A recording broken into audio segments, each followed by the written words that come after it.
Sementara macet saya membaca tentang perkembangan negara Islam yang menerapkan hukum Islam ya.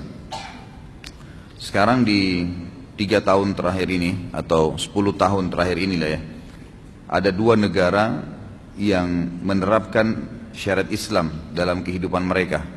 Dan ternyata dua-duanya tiba-tiba menjadi negara yang sangat berkembang pesat dikala banyaknya negara-negara Islam yang terpuruk ya.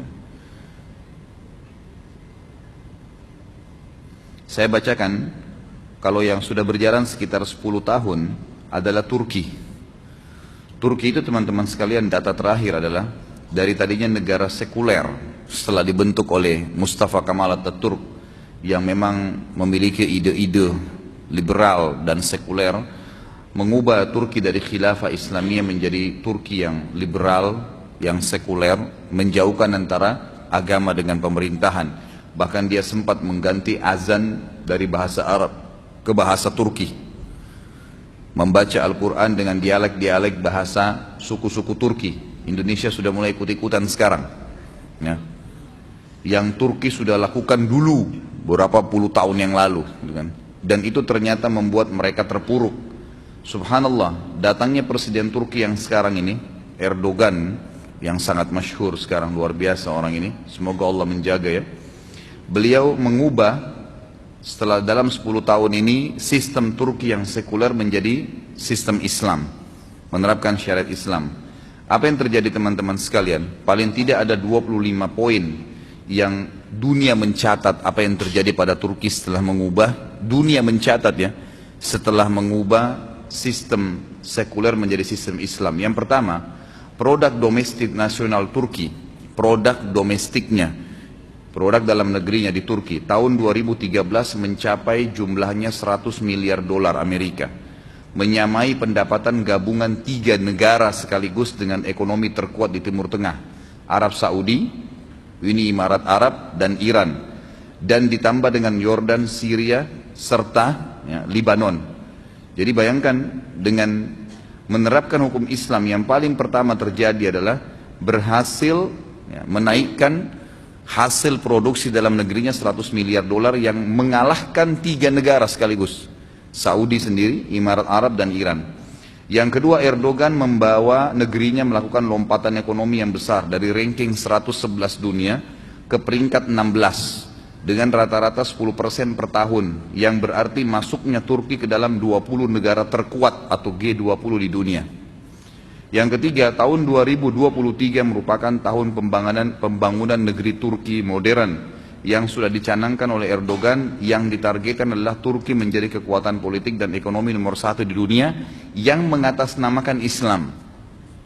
Yang keempat, Airport Internasional Turki, dan saya sendiri baru mungkin sekitar 2 bulan yang lalu mampir ke sana waktu mau umroh, adalah bandara terbesar di Eropa sekarang, yang menampung 1.260 pesawat setiap harinya, ditambah bandara Sabiha yang menampung 630 pesawat setiap hari.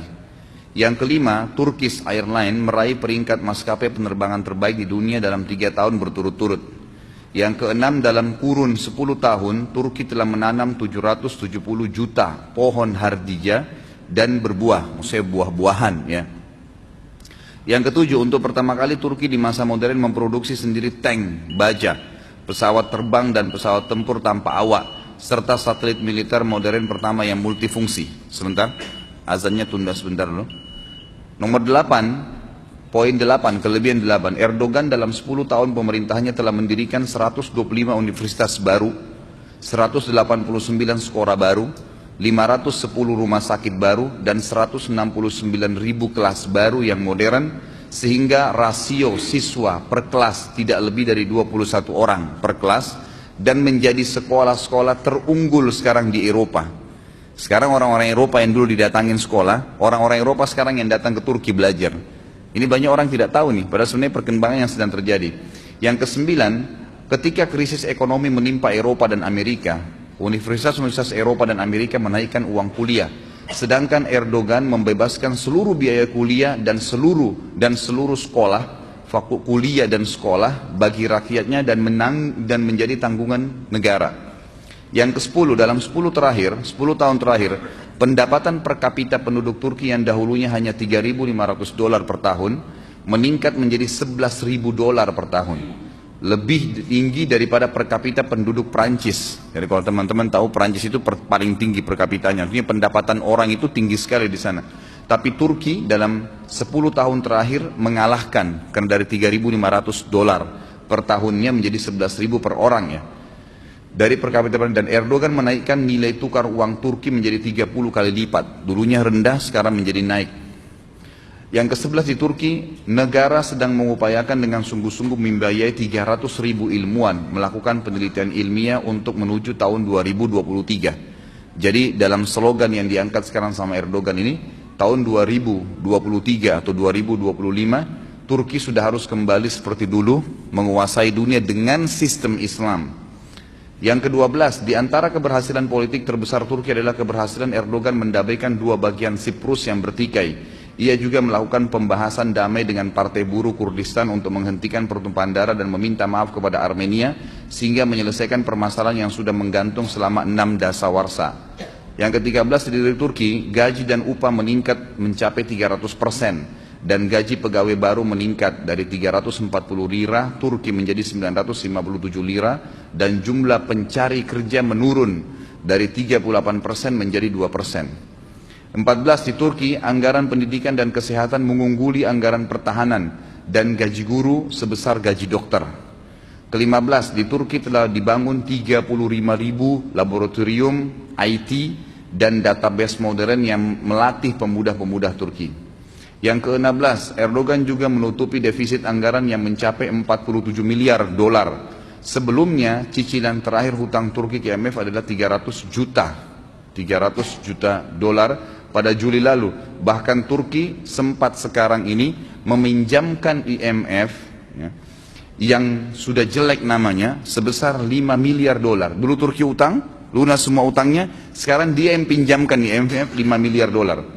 Di samping itu Erdogan juga menambah cadangan devisa negara sebesar 100 miliar dolar. 17, 10 tahun terakhir ekspor Turki hanya 23 miliar dolar ekspor dari luar. Ekspor di luar. Sekarang meningkat, tadinya cuma 23 miliar dolar, sekarang meningkat jadi 153 miliar dolar, mencapai 190 negara. Yang paling banyak adalah mobil. Jadi semua mobil di Eropa dan banyak juga dimasukkan di Indonesia sekarang atau di Asia Tenggara itu diproduksi di Turki. Dan saya tanya sendiri orang Turki kemarin, memang statementnya seperti itu. Yang paling banyak adalah mobil, yang kedua peralatan elektronik. Setiap 3 perangkat elektronik di Eropa, satunya produk Turki. 18, pemerintahan Erdogan sekarang mengawali pengelolaan sampah menjadi pembangkit tenaga listrik yang digunakan oleh sepertiga penduduk Turki, dan energi listrik sudah dinikmati 98% penduduk Turki. 19, Erdogan pernah duduk berhadapan dengan seorang anak perempuan yang usianya masih 12 tahun, tampil dalam siaran langsung televisi, berdebat dan berdiskusi tentang pembangunan Turki masa depan. Beliau menghormati kecerdasan dan semangat anak tersebut, sekaligus beliau mendidik anak-anak Turki agar terbiasa untuk memikirkan tentang masa depan Turki. Ke-20, Erdogan adalah musuh, ya, dikatakan, disebarkan berita Erdogan adalah teman Israel. Padahal sebenarnya Erdogan adalah musuh dari Israel. Bahkan Erdogan telah memberikan tamparan keras kepada Israel, dan dia telah memaksa Israel meminta maaf karena kasus kapal Marmara. Ada laut Marmara di Turki, itu pernah ditembak oleh orang Israel, maka dia memaksa. Dan Turki mengatakan peminta maafan tersebut akan diterima kalau mereka mencabut embargo Gaza, ya, sampai kalau tidak maka tidak diberikan maaf, gitu kan? Kalau tidak maka terjadi peperangan, diserang Israel.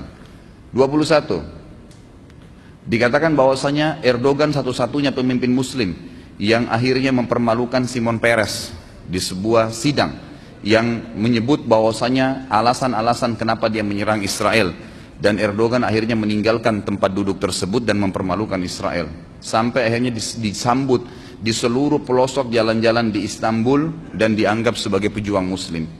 22, Erdogan juga menyemprot para demonstran penentangnya, ya, tetap aja orang ada menentang, dengan air dan tidak pernah menggunakan pesawat tempur, rudal ataupun bom-bom. Yang ke-23, Erdogan menolak anak gadis, ya, di Turki sekarang membuka hijab saat sekolah, bahkan mewajibkan hijab di negaranya. Yang ke-24, Erdogan satu-satunya kepala negara bersama istrinya mengunjungi Burma. yang kemarin bermasalah, dan bertemu dengan kaum muslimin di sana dari kawasan Myanmar yang dapat bencana, serta membawa kaum muslimin yang sedang susah menuju ke Turki dengan menyiapkan segala macam persiapan mereka, kebutuhan mereka.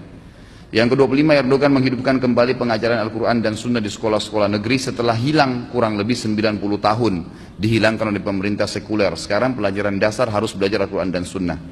26, Erdogan menetapkan kebebasan berhijab di kampus-kampus Turki dan di parlemen, yang dulunya tidak boleh satu orang pun parlemen yang pakai jilbab masuk ke dalam parlemen kalau perempuan. 27, Erdoganlah pemimpin muslim yang membuat lampu di jembatan gantung terbesar di dunia di pantai Laut Hitam dengan penerangan yang sangat besar bertuliskan Bismillahirrahmanirrahim.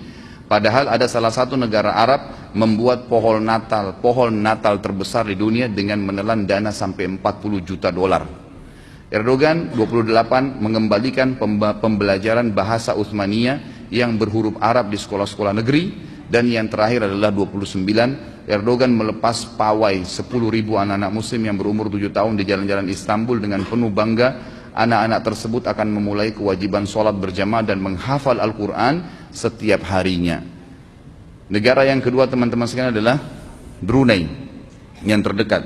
Begitu disiarkan bahwasanya Brunei menerapkan hukum Islam, maka ditemukan kembali kiang-kiang minyak yang jumlahnya bisa berjumlah 70 kali lipat dari apa yang dimiliki sebelumnya. Baru diniatkan, baru diterapkan, sudah Allah bukain. Bagaimana dengan Indonesia?